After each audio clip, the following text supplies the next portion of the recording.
Hey YouTube, Joeboy here. So today I want to talk about Pudding4Nakama.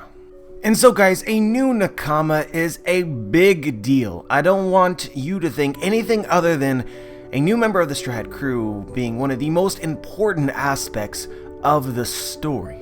And it comes up nearly every arc. We wonder to ourselves, which one of these characters might have the potential to join the Straw Hat crew? And currently in the story, there's quite a number of characters which people advocate for and argue for joining the Straw Hats.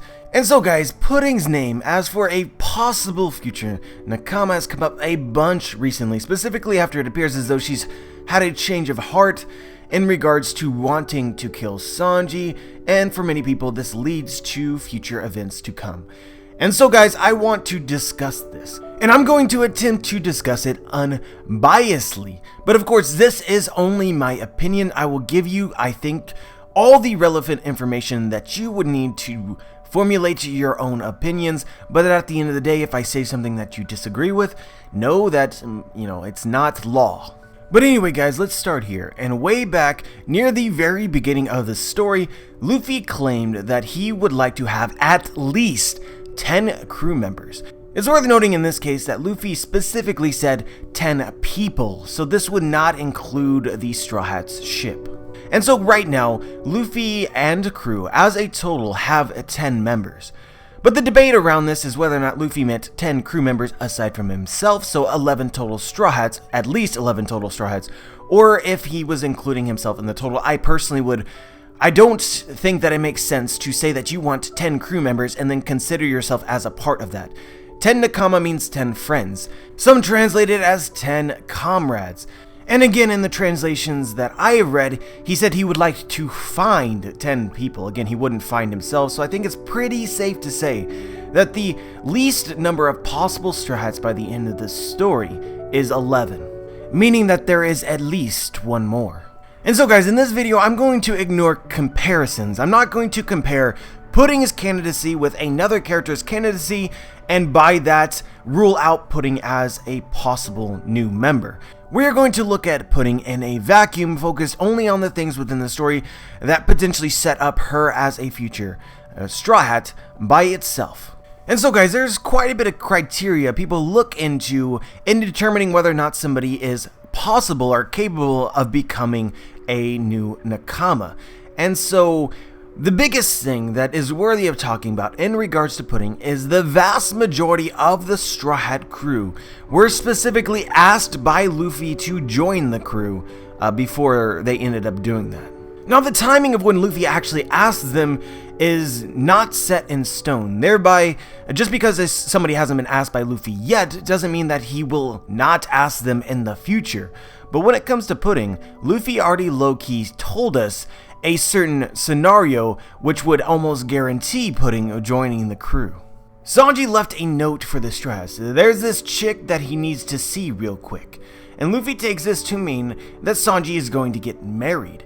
And Nami has her doubts, but Luffy says this: but he promised here that he will be back. I get it. He's going to bring his bride back with him. That means our crew is going to have another member. And so guys, this tells us something right away. Without a doubt, Oda, at the very least, wants us to believe that Pudding may become a future Straw Hat. This doesn't mean that it has to happen, but by Luffy having said this, it makes it a very real possibility. And the events from the actual story only further support that, specifically what has happened recently.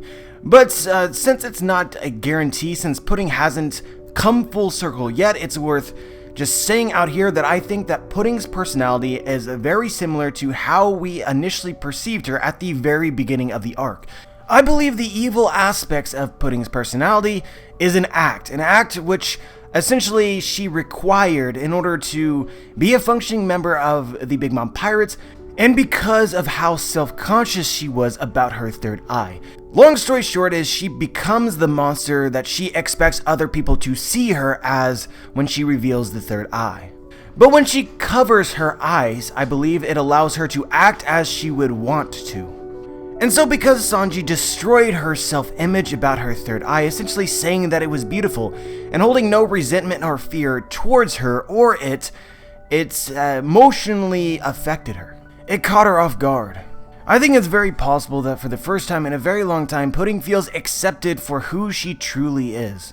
But anyway, speculation aside, what is very clear from the story, specifically regarding the recent chapters, is that Pudding is, in one way or another, falling for Sanji. I cannot rationalize this particular scene any other way. Sanji catches Nami and looks at her adoringly, and Oda decides to show Pudding?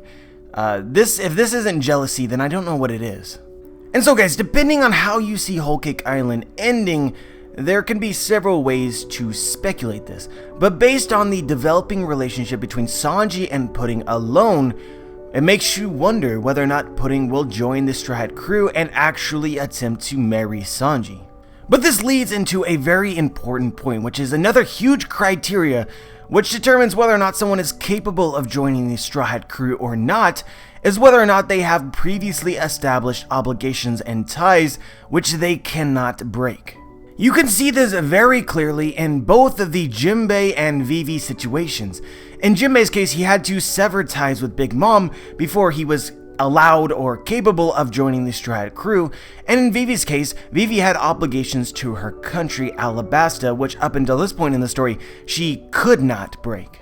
This even played a role in Frankie joining the Straw Hat crew, which is that he did not want to abandon the Frankie family in Water 7. Ultimately, the fact that he had earned a bounty because of his actions in Enies Lobby forced the separation.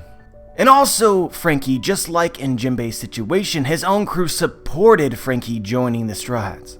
Because in both of their cases, in order to accomplish their dreams and their goals, that they needed to join the Straw Hats, and their crews recognized this.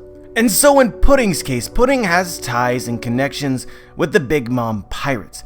And not only that, she is a very important member of that pirate crew. It's stated earlier in the arc that Big Mom is essentially banking on Pudding being able to unlock the powers of the third eye in order to interpret the poneglyphs for her to be capable of learning their secrets and following them to Raftel in order to become the Pirate Queen. So long story short here, guys, Pudding leaving the Big Mom Pirates would not be supported by the Big Mom Pirates and would be a huge development. She would have to make enemies in order to join the crew. But conveniently, this again is another thing that Oda is actually addressing within the story. It's making it possible to speculate that such a separation will occur. Aside from Pudding falling for Sanji, Pudding herself has doubts about wanting to be a part of the Big Mom Pirates. It's hinted at low-key at several times throughout the arc that Pudding is dissatisfied with how things are currently. She desires freedom. The balcony scene I believe to be a very important component of Pudding's motivation, which is she first thinks about Big Mom, and Big Mom essentially controlling every aspect of her life, and then she thinks about Lola, who pursued her own love of her own choosing. It gives you the impression that Pudding herself is thinking about doing something similar, that she longs to be free. But I think a lot of people take this scene too far. Some people speculate that Pudding hates Big Mom, and I do not believe that that is the case.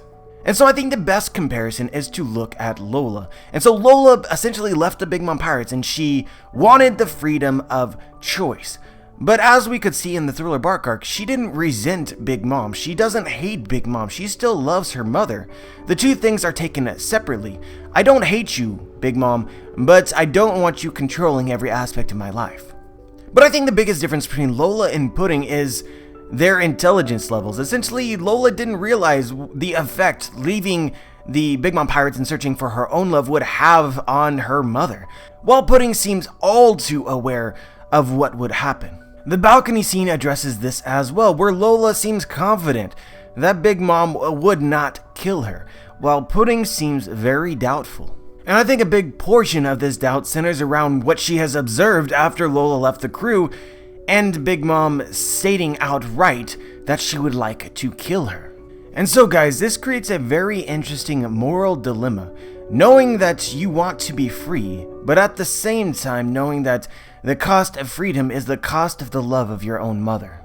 But guys, I think that no matter what, in some way, this conflict must be resolved. Whether it requires Pudding to sever ties with the Big Mom pirates at the expense of their anger in order to be free, or whether or not she can change Big Mom to allow her to be free while being a part of the Big Mom pirates. And so guys, before we get back to this, let's discuss some of the other criteria people use that is often a deciding factor in a good new Nakama prospect. And the first of which is an interesting design and powers. Pudding has both of these, with having the third eye. Definitely we don't know all of the powers that she could have, but I feel confident that it would be new and original. And her design as a three-eyed woman. Most women in One Piece look very similar, so that isn't something that I notice. But her being a member of the very rare three-eyed tribe automatically qualifies her design as being original enough for these Straw Hats, in my opinion. And so another thing all of these Straw Hats share is they share some sort of goal or dream. And these dreams are almost always directly tied to conquering the Grand Line. And so what exactly is Pudding's dream then? And based on details revealed in the story so far, you could argue it's just the freedom in and of itself to leave the Big Mom pirates. But that doesn't tie in any way to conquering the Grand Line. It doesn't in any way necessitate adventure. You could also potentially argue that Pudding, just like Lola, wants to find her own husband of her own choosing, and adventuring would certainly play a very important part in discovering this person. But the real trouble with this is that it's set up so far that Pudding seems to be falling for Sanji. And Sanji falls for pretty much anything that has breasts. So in this case, the act of joining the Straw Hats, while potentially setting up her pursuing her dream, would also complete her dream, it seems. And so at this point in time, unless something new is introduced, I cannot argue for what Pudding's dream would be, her purpose for being on the Straw Hat crew. Another important aspect of those who'd want to join the Straw Hat crew, or another pattern people have noticed, is that every single Straw Hat has had some kind of tragic backstory. And to make things as concise as possible, Pudding so far I believe fits these parameters based on what we saw in her mini flashback. Although just to get this out of here guys, the crazy is real, like beware Sanji. And lastly we want to bring up Pudding's actual role on the crew. Almost all of the Straw Hats have some distinct role. This is kind of ambiguous with Jinbei still, although I think he'll join the Straw Hat crew. It's not set in stone what his actual role will be, and for Zoro we just assume he's vice captain or sword guy. And so in Pudding's case here, I think the powers of the third eye again potentially set up her role on the crew. You know, the third eye is associated with the powers of prediction. Maybe she's like the Straw Hat Prophet if she joins. And hell guys, her name even fits into the GOROAWASE connection that people have made. If you don't know what the hell I'm talking about, I'll include a link in the description to that theory, but essentially the name of the characters seem to matter, that each new Straw Hat's name begins with different letters in groups of two, and Pudding's here works. But let's actually get to the point here. What do I actually think? And despite everything that I've said here, her Nakama candidacy is very clear. It's a very obvious setup to get Pudding onto the Straw Hat crew. Oda has essentially foreshadowed it to be something that will matter in the future, but I don't think that she will. In fact, I think that Oda is specifically making us believe that Pudding may join the Straw Hat crew in order to make it not happen. I think that Pudding is the Vivi of the New World. And so guys, with this being said, I think that as the story progresses, I expect there to be only more ammunition for those who want to believe that Pudding will join the crew. It will become increasingly hard to disbelieve that she will. But this will be another thing that I will continue to probably stand my ground on all the way up into the end, whether until it happens or it doesn't. And so why exactly do I think that? And part of it goes to my expectations for this arc. But again, people who have connections that they cannot break do not join the Straw Hat crew. Pudding's connection and importance to the Big Mom pirates and Big Mom herself it should not be undervalued. If it was hinted at that she actually hated Big Mom, then I wouldn't really be able to argue this, but given that she seems to actually love her mother, and has reservations about leaving the crew because of how it would affect their relationship, makes it much harder for me to believe that she will actually leave. But I think the biggest reason why I don't think that Pudding can join the Strat crew out of all the reasons is because of her developing relationship with Sanji. Oda has said specifically in SBS that he doesn't plan on touching on romance in the story. Or I guess I should say, to be more accurate, is he dodged the question really hard and gave us the impression that romance would never become a subject, that they were in love with adventure. Because Pudding is developing feelings for Sanji, Sanji would develop feelings for a post that had boobs. It makes it so that it seems as though Oda lied. But I think even more importantly than that, the drastic change in the interactions between the Strats due to Pudding and Sanji falling in love with each other and traveling on the Straw Hat Pirates together would just be too significant for Oda to allow it, in my opinion. Pudding seems to have gotten jealous from Sanji catching Nami and looking at her adoringly. I think that if we were to superimpose this onto the future when Pudding potentially joins the Strat crew, this would be much the same, meaning that Sanji could not be flirtatious to Nami and or Robin ever again. And I think that that is too un-One Piece-like for it to happen. But there's a lot of other reasons as well people bring up, such as Pudding's powers, essentially like the Memo for being two hacks, and because of the potential applications of it and it being rather a boring plot device, that many people think that Oda would be forced to use it in many situations for the story to make sense, but that to make the story interesting, he would have to not use it, which would just be very bad. It would create a situation that would lead to bad writing. But I'm also extremely moved because of my perception of how the arc will end. And we'll start off with this foreshadowing from chapter 811, or what I perceive to be foreshadowing, which is the cover page in that chapter. The subject is Sanji, and Sanji is holding a cup, and this cup says Lady Coffee. And it's worth pointing out here that Pudding was an owner of a cafe. The cup even says all women are great. And I think this ties in extremely well with the story, with Pudding having the expectation that her third eye would be a turnoff, but Sanji not caring. All women are great. It's also worth pointing out here that Nami is holding what appears to be like a grocery list, which could be interpreted as Lola's Viver card in terms of foreshadowing. But the main thing that I want to point out to you is that with Sanji as the subject here, there's a very interesting choice that Oda made when drawing him. Oda decided to draw Sanji wearing a bunch of rings. There's a ring almost on every single one of his visible fingers, with the exception of one finger, his ring finger. Is this Oda foreshadowing that Sanji would not marry Pudding? And as Luffy said, Pudding would really only join the Strat crew if she marries Sanji. And another thing that I find to be very convincing is something that DRIZZT the theorist said in his video post that I'm still trying to get people to watch. Link in the description. But essentially there's the possibility that way back at the beginning of Whole Cake Island, Pudding foreshadowed the events to come in the story. A lot of people interpret what Pudding said as lies, but it's possible that she, without even realizing it, used the powers of the third eye to predict the future. Or even if it wasn't exactly a prediction, it could just be foreshadowing from Oda, that similar to Usopp, her just lies became truth. But anyway, Pudding says this, and along came Sanji. He was so wonderful. I thought he came out of one of my dreams. I was swept off my feet. But the truth is, in the end, he shared something with me. I really want to marry you, but I can't. I've got to return to my friends. And afterwards, the Straw Hats cannot believe that Sanji actually turned down a woman. This is my expectation for the very end of Whole Cake Island, that the VV moment will happen and Sanji will turn our expectations on her head and say that he prefers to adventure with the Straw Hats rather than stay behind with Pudding. But anyway, guys, that's all I really have to say today. At the end of the day, there's really no win. No matter what my opinion is, I expect to enrage some group of people whose expectations or beliefs are different to mine.